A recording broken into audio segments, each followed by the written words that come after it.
Pidato Presiden Jokowi di HUT ke-58 Partai Golkar pada 21 Oktober 2022 lalu masih terngiang di telinga kita. Di hadapan beberapa ketua umum partai politik, Jokowi mengingatkan agar jangan sembarang memilih calon presiden pada Pilpres 2024 mendatang. Mengutip yang dilansir pinterpolitik.com, kala itu Jokowi menyampaikannya analogi dua calon pilot. Yang pertama mengeluarkan pernyataan sesuai peraturan, yakni akan mematuhi hukum penerbangan internasional dan terbang di ketinggian 3.000 kaki. Sementara pilot kedua memberikan penawaran menarik yang begitu menggiurkan. Semua calon penumpang akan diberikan tiket bisnis dan diskon. Menurut Jokowi, banyak pihak tentu akan memilih pilot kedua meskipun penawarannya tidak masuk akal. Seperti yang telah dijelaskan, tawaran menarik pilot kedua adalah bentuk kampanye populis.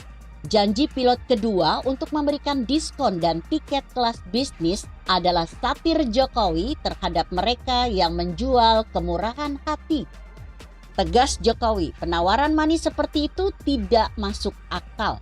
Secara cepat kita dapat langsung mengetahui bahwa janji itu akan membuat industri penerbangan gulung tikar yang pada akhirnya membuat semua masyarakat kesusahan. Apakah Jokowi sadar dengan ucapannya tersebut? Bukankah Jokowi maupun Prabowo pernah mengutarakan hal yang sama pada Pilpres 2014 dan 2019 silam? Sangat mungkin Jokowi telah menyadari kekeliruan atas kebijakan populisnya selama ini. Dengan demikian, Jokowi hendak memberi peringatan untuk tidak tertipu pada janji populis yang tidak masuk akal. Pada awal 2020, Menteri Keuangan Sri Mulyani bahkan secara terbuka mengakui janji politik Jokowi maupun Prabowo Subianto di Pilpres 2019 yang membuatnya bingung hingga sakit perut. Yang ini menjanjikan apa yang gratis. Itu juga apa yang gratis.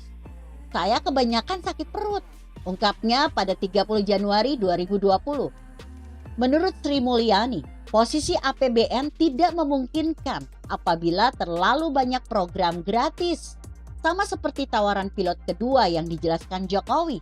Bagaimana mungkin industri penerbangan dapat bertahan apabila semua penumpang diberikan diskon tiket? Lebih menarik lagi, Jokowi menutup pernyataannya dengan kalimat, "Silahkan terjemahkan sendiri." Lantas, mungkinkah kritik satir Jokowi ditujukan pada sosok tertentu? Jika memetakan berbagai variabel dan gestur politik yang terlihat, cukup tinggi kemungkinannya Jokowi tengah menyasar Anies Baswedan. Ada 3 alasan utama atas kesimpulan ini. Pertama, telah lama Anies dikenal sebagai pemimpin populis yang menjual janji-janji manis. Kita tentu ingat janji politik rumah DP 0% Anies di pemilihan Gubernur DKI Jakarta 2017. Gubernur Bank Indonesia saat itu, Agus Dewi Martowardoyo, turut memberikan komentar. Harus ada minimum DP untuk penyaluran kredit properti. Kalau seandainya 0%, itu menyalahi ketentuan, ungkap Agus pada 17 Februari 2017. Menurutnya, kebijakan itu tidak hanya menyalahi aturan, melainkan juga membutuhkan subsidi yang besar. Kedua, Anies memiliki kemampuan retorika hebat yang membuatnya menjadi media darling. Anies mampu memposisikan diri sesuai lawan bicaranya. Anies begitu piawai dalam memilih diksi, intonasi, dan cara bertuturnya tidak emosional. Menurut Anggini dan Putra, kemampuan retorika ini membuat Anies dapat menyampaikan dan membujuk khalayak ketika tampil di media massa. Di era modern saat ini di mana akses informasi didapatkan dengan mudah, mutlak dibutuhkan kemampuan retorika dan memposisikan diri di depan media. Ketiga, tidak lama setelah Partai Nasdem mendeklarasikan Anies sebagai bakal Capres 2024, berbagai serangan politik langsung menghujam partai yang dipimpin Surya Paloh tersebut. Bahkan, dorongan agar Nasdem keluar koalisi disebut berhembus kencang. Tekanan itu terbaca jelas ketika Surya Paloh sampai harus bertemu langsung dengan Jokowi untuk menegaskan komitmen partainya menjaga pemerintahan ex-wali kota Solo tersebut.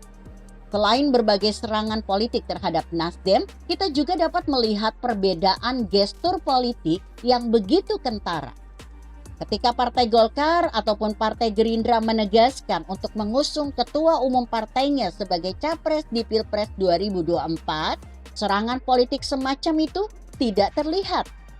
Tidak ada kritik terhadap Erlangga Hartarto maupun Prabowo. Dorongan agar Golkar dan Gerindra keluar kabinet juga tidak tercium baunya. Lantas, jika benar Jokowi menyasar Anies, kenapa kritik itu disampaikan melalui metafora? Kenapa tidak menggunakan kalimat denotatif? Politisi memiliki kebiasaan menggunakan metafora untuk membingkai isu-isu politik. Pernyataan metafora yang dikeluarkan dapat untuk menggambarkan diri mereka sendiri, lawan politik, atau agenda politik tertentu. Politisi menggunakan metafora untuk mengarahkan publik ke sudut pandang politik tertentu. Dalam bahasa operasi penggalangan intelijen, ini disebut dengan to bring the target to our direction, mengarahkan target pada kondisi atau persepsi yang kita inginkan. Dengan kata lain, alasan Jokowi menggunakan metafora dalam pidatonya ada dua hal. Pertama, ini untuk mengarahkan pihak yang menjadi targetnya untuk memikirkan dan membahas pernyataannya. Karena tidak menggunakan bahasa denotatif, pernyataan Jokowi perlu mendapat perenungan lanjutan yang pada akhirnya membuat banyak pihak membahasnya. Seperti kalimat penutup Jokowi setelah memberikan analogi dua pilot pesawat. Silakan terjemahkan sendiri. Kedua, seperti dijelaskan ahli bahasa William Lutz, politisi tidak menggunakan bahasa denotatif untuk menghindari ketegangan terbuka. Tentu merupakan sebuah blunder apabila Jokowi menyerang secara terbuka sosok tertentu. Citra bahwa Jokowi tidak demokratis karena mengintervensi kandidat akan menjadi persepsi yang tidak terhindarkan. Lantas, jika benar Anies tidak direstui maju di Pilpres 2024, mungkinkah Jokowi telah menentukan pilihan? Untuk menjawabnya tentu cukup prematur saat ini. Namun, apabila kita mengacu pada variabel-variabel yang terkini, ada satu nama yang cukup mungkin, yakni Prabowo Subianto. Alasan utama atas kesimpulan ini adalah keamanan politik. Di titik ini, mungkin ada yang menyebut Puan Maharani atau Ganjar Pranowo karena keduanya adalah kader PDIP seperti Jokowi.